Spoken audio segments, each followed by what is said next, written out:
Setibanya Sarah dan Didin di lokasi pemotretan, Sarah terdiam terpaku ketika melihat Faris yang tampak sangat jauh berbeda dari biasanya. Faris yang saat itu sedang bergaya terlihat semakin tampan, dan gayanya yang cool tentu saja membuat Sarah semakin takjub, memandang Faris dari kejauhan. Benarkah itu Faris? Batin Sarah. Lamunan Sarah terhenti ketika bos Didin menghampiri mereka. Didin? Didin tersenyum pada bosnya. Oh iya bos, kenalkan, ini Sarah. Dia temanku, dan Sarah inilah yang mengenalkan aku pada Faris.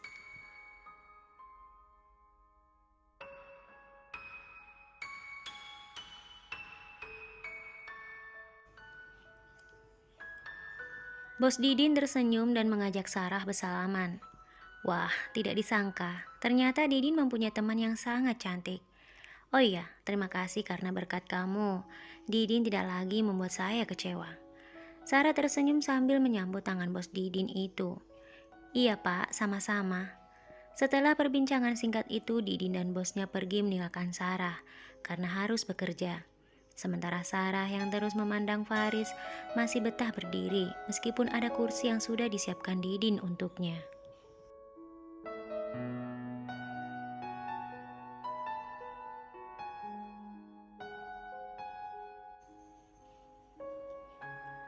Setelah melakukan pemotretan untuk beberapa pakaian, Faris pun beristirahat.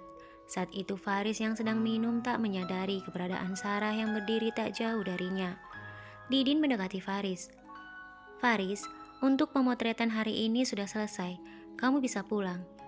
Nanti jika ada pemotretan mendadak, aku akan menghubungimu. Faris mengangguk lalu berdiri.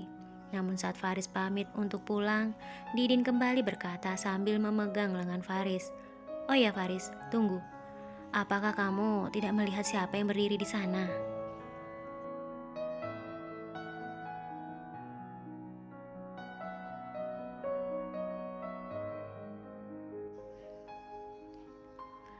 Faris kemudian melihat ke arah yang dimaksud oleh Didin. Faris melihat Sarah yang saat itu tersenyum padanya. Faris berkata sedikit kaget pada Didin. Bukankah itu Sarah? Didin tersenyum mengajak Faris mendekati Sarah. Iya, itu Sarah. Sejak tadi dia di sini. Saat tiba di hadapan Sarah, Faris tersenyum. Sarah pun tersenyum kepada Faris, lalu memuji Faris. Faris, apa yang kamu lakukan tadi itu benar-benar sangat menakjubkan. Jika Faza melihatmu, dia pasti akan sangat bangga padamu.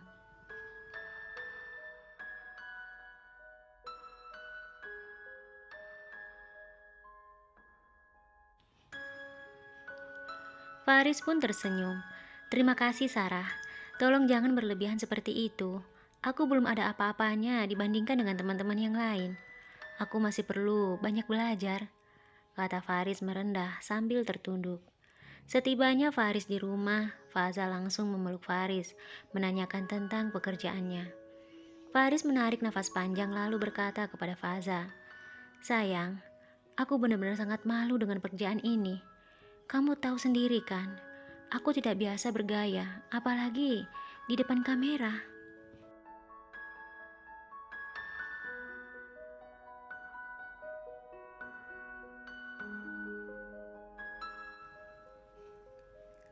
Faza yang saat itu melihat Faris merebahkan tubuhnya di atas tempat tidur, langsung ikut merebahkan tubuhnya dan memeluk Faris. Benarkah itu sayang? Tapi apa yang aku dengar tidak seperti itu. Mereka bilang kamu sangat mengagumkan. Faris tampak bingung dengan perkataan Faza. Mereka. Mereka siapa sayang? Faza memainkan kancing baju Faris sambil tersenyum. Siapa lagi kalau bukan Didin dan Sarah sayang? Sebelum kamu tiba di rumah, mereka menelponku dan memberitahuku tentang suamiku yang hebat ini. Diam-diam, ternyata suamiku punya bakat terpendam.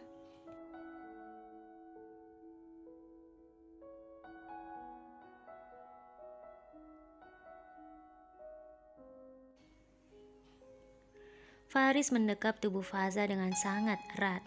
Sayang, kamu ini bisa saja. Kamu sama saja seperti mereka, selalu saja memujiku. Aku tahu kalian melakukan itu agar aku terlihat senang kan? Dan aku terus bergaya di depan kamera. lalu dilihat orang banyak. Ya Tuhan sayang, itu adalah hal yang sangat memalukan. Faza kembali meyakinkan Faris yang terus saja merendah.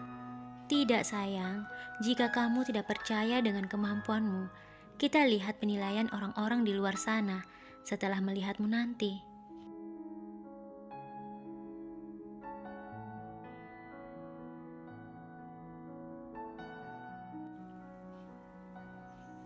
Faris semakin mendekap tubuh Faza erat.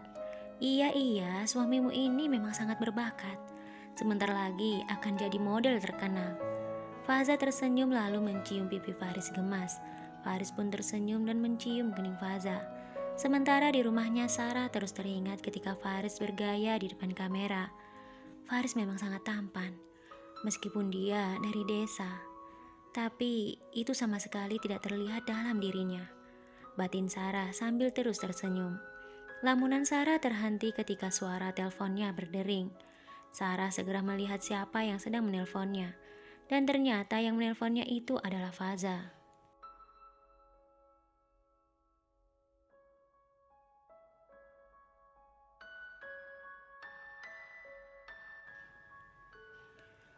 Sarah menepuk jidatnya lalu tersenyum.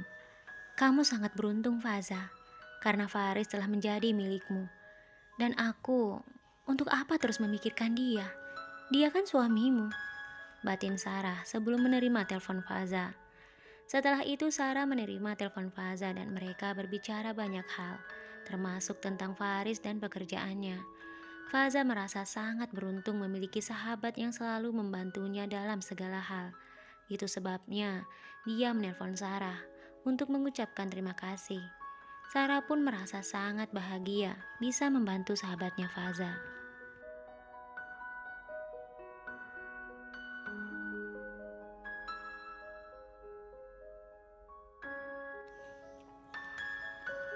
Hari demi hari telah berlalu.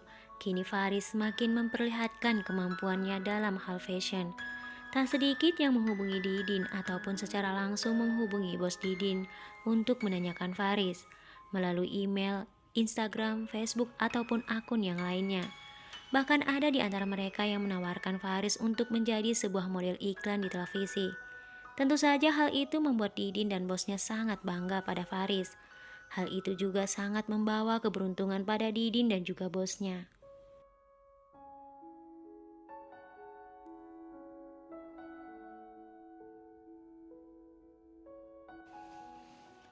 Tetapi berbeda dengan Faris, dia semakin khawatir dengan dirinya.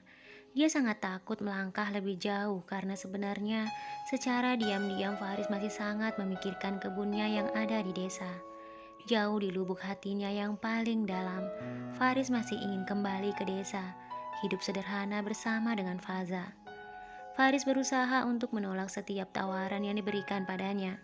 Tentu saja hal itu membuat Faza merasa sedih, karena dia ingin Faris menjadi model yang terkenal.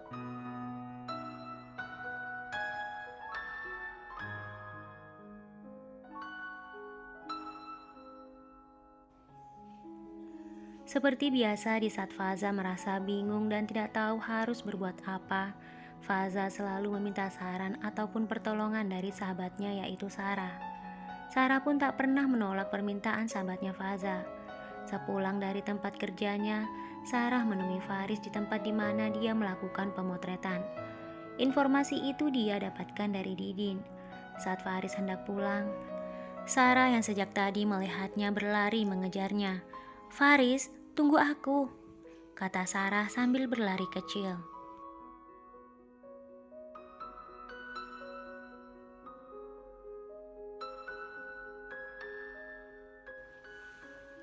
Faris yang tampak bingung melihat Sarah berlari mendekatinya, melihat ke kanan dan ke kiri, lalu kembali melihat Sarah.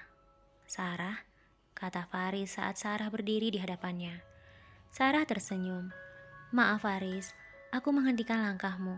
Kebetulan aku lewat di sini, jadi aku sekalian mampir untuk melihatmu." Faris semakin bingung dan mengerutkan keningnya. "Untuk melihatku?" Sarah tampak salah tingkah dan berusaha untuk mencari jawaban. "Oh bukan, maksudku, aku kebetulan lewat dan aku mampir karena ada keperluan dengan Didin."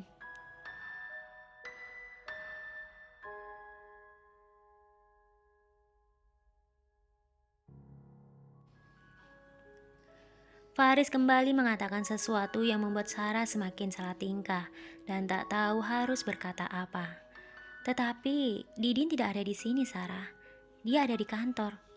Sarah menggaruk kepalanya lalu melihat ke sekelilingnya. Sementara Faris terus memperhatikan Sarah yang nampak mencurigakan. Sarah kembali berkata sambil menggandeng tangan Faris. Iya Faris, aku pikir tadi di sini ada Didin, tapi ternyata tidak ada. Ya sudahlah Faris, lupakan masalah Didin. Aku ingin mengatakan sesuatu padamu.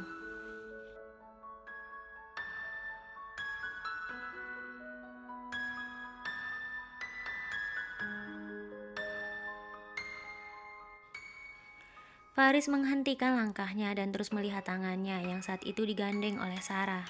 Sarah pun menghentikan langkahnya dan menoleh pada Faris. Sarah tampak malu ketika melihat Faris terus melihat tangannya yang sedang menggandeng tangan Faris. Dengan cepat Sarah melepaskan tangan Faris. Oh, maaf Faris. Aku tidak bermaksud apa-apa. Aku tidak sengaja melakukannya. Faris tersenyum lalu berkata kepada Sarah yang saat itu tertunduk. Tidak apa-apa Sarah, sekarang katakan padaku. Hal apa yang ingin kamu katakan?